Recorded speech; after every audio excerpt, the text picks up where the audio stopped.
Welcome back, ladies and gentlemen, to the Friday Show. I'm Ivory Briggs. And I'm Jack Hillard. This week's top stories: President Trump threatens to destroy the centuries-old Iranian civilization.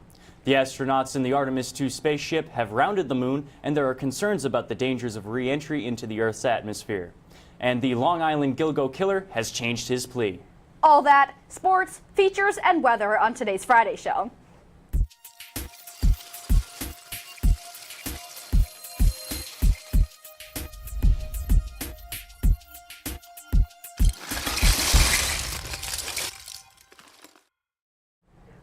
Earlier this week, President Donald Trump woke all the United States and Iran up with threats to end an entire civilization. On the popular social media app X, Trump wrote, "Tuesday will be a power plant day and bridge day, all wrapped up into one. In Iran, there will be nothing like it. Open the effing straight, you crazy bastards, or you'll be living in hell. Just watch. Praise be to Allah. President Donald J. Trump." These threats were quickly followed up by another tweet in which Trump explained that the Strait of Hormuz had been opened and a peace deal between Iran and the United States has been made.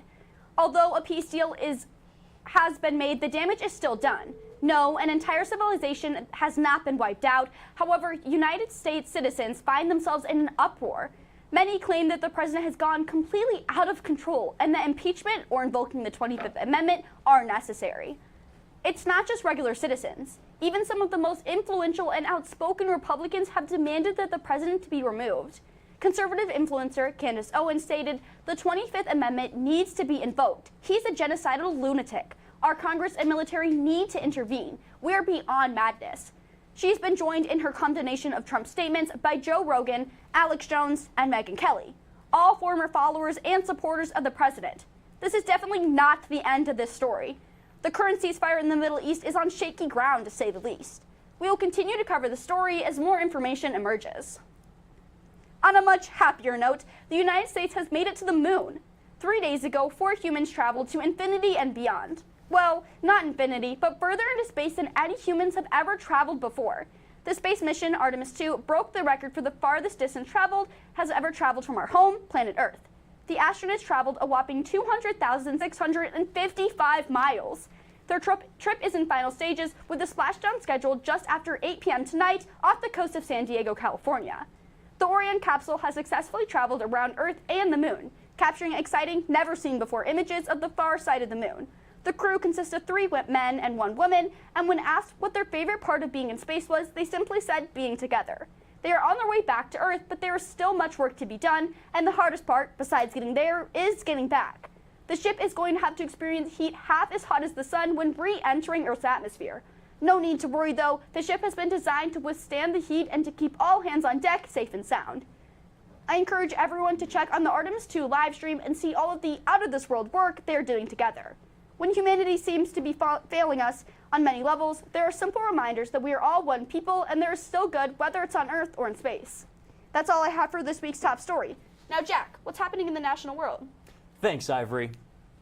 Gilgo Beach serial killer Rex Heuermann accepted a plea deal claiming responsibility for the murders of 8 Long Island, New York women between 1993 and 2010. Heuermann pleaded guilty to 3 counts of first-degree murder, 7 counts of second-degree murder, and admitted to the killing of an 8th woman. Heuermann admitted to using burner phones to lure in his victims with money before strangling them and burying them in burlap sacks along Ocean Parkway in Long Island, New York. When asked about Heuermann's sudden change of heart from his initial plea of not guilty, his defense attorney, Michael Brown, deferred comment, saying only that Heuermann would likely have something to say during his sentencing on June 17th. 69 people are dead and 57 are injured after a Colombian military transport plane mysteriously crashed immediately after takeoff. The Colombian C-130 Hercules took off from Cacaya Airport before crashing in rural Colombia, just 2 miles from the airfield. Colombian President Gustavo Petro blamed the crash on a lack of modernization and bureaucratic difficulties.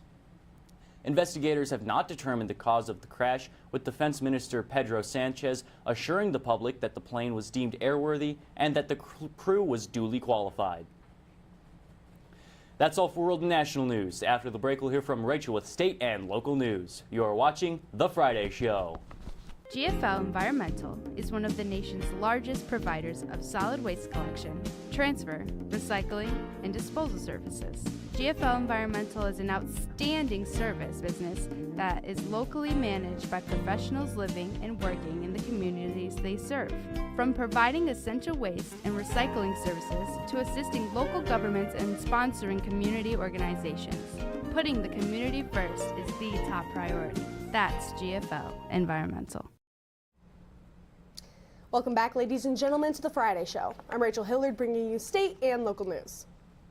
The National Weather Service issued and extended a severe flood warning for rivers in Saginaw and Genesee County due to the massive amounts of rainfall from last weekend.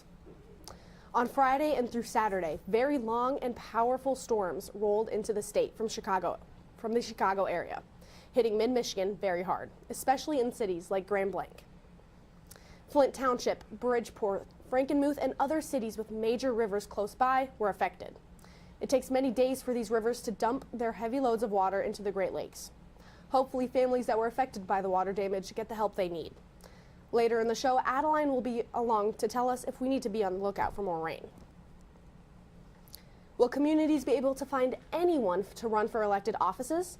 MLive reports that a recent University of Michigan survey released last month that shows over 75% of the state's jurisdictions, counties, townships, cities, towns, and villages reported a shortage of candidates, often leaving seats uncontested. Local officials point to two primary obstacles. One, residents feel they lack the specialized knowledge to serve, and two, they simply don't have the time. It turns out the help wanted sign on the local government is the only thing currently running unopposed. Aria, what's going on this week in California? Thanks, Rachel. I'm Aria Foster with your pop culture updates. This weekend, people from all over the world are gathering in Indio, California for the 2026 Coachella event. Week 1 all begins on Friday, carrying out into Sunday. Sabrina Carpenter, Teddy Swims, Justin Bieber, and Addison Rae are just some of the artists who will be performing. Coachella is famous for its diverse music lineups, including rock, techno, hip-hop, and others. It is also known for its cultural influence in areas of fashion, art, and lifestyle. It is a major social media event attracting hundreds, if not thousands, of influencers, all trying to catch the newest trends. Gourmet foods and VIP amenities are also available. Keeping the music trend going, popular 90s rap artist Afroman recently won his defamation lawsuit against 7 different Ohio deputies after they sued him over Afroman's at-home surveillance footage. He used the footage in music videos to mock and make fun of officers who raided his home for narcotics and a reported kidnapping, but only found a lemon-pound cake.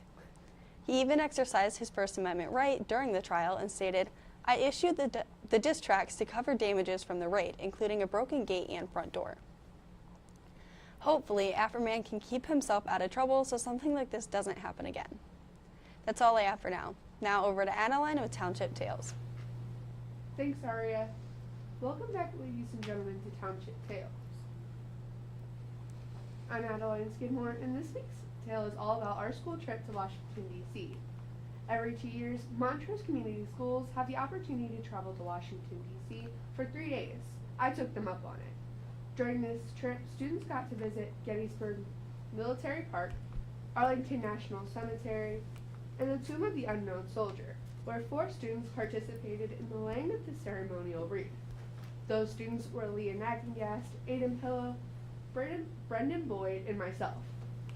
We visited the Pentagon's 9/11 Memorial. We learned that if you stand in front of a bench and look up and see sky, then that person was on the plane when the crash occurred. If you see the Pentagon, then that person was in the building. We also visited 4 of the most amazing museums in D.C.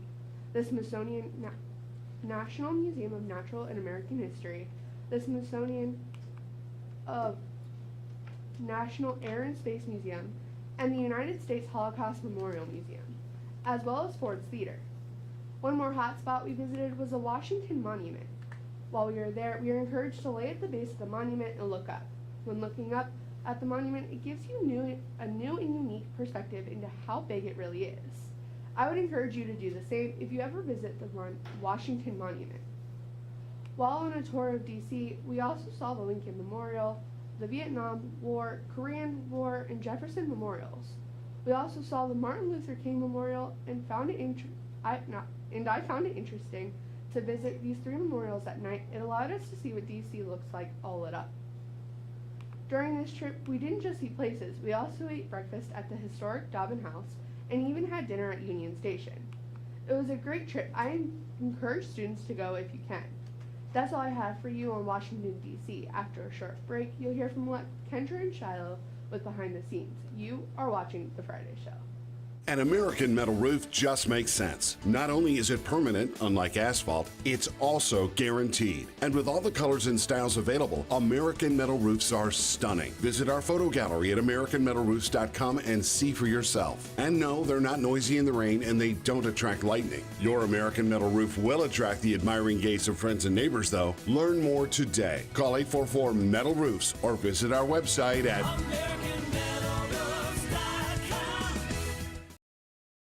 McDonald's of Montrose is a family-friendly franchise. Along with all-day smiles, McDonald's offers all-day breakfast. Order from the counter, the drive-thru, the McDonald's app, or the new kiosk. The Deanna family restaurants are still your breakfast, burger, and beverage destination. Bring in the little ones and enjoy a Happy Meal. Come on in any time of the day and join our family here at the McDonald's of Montrose.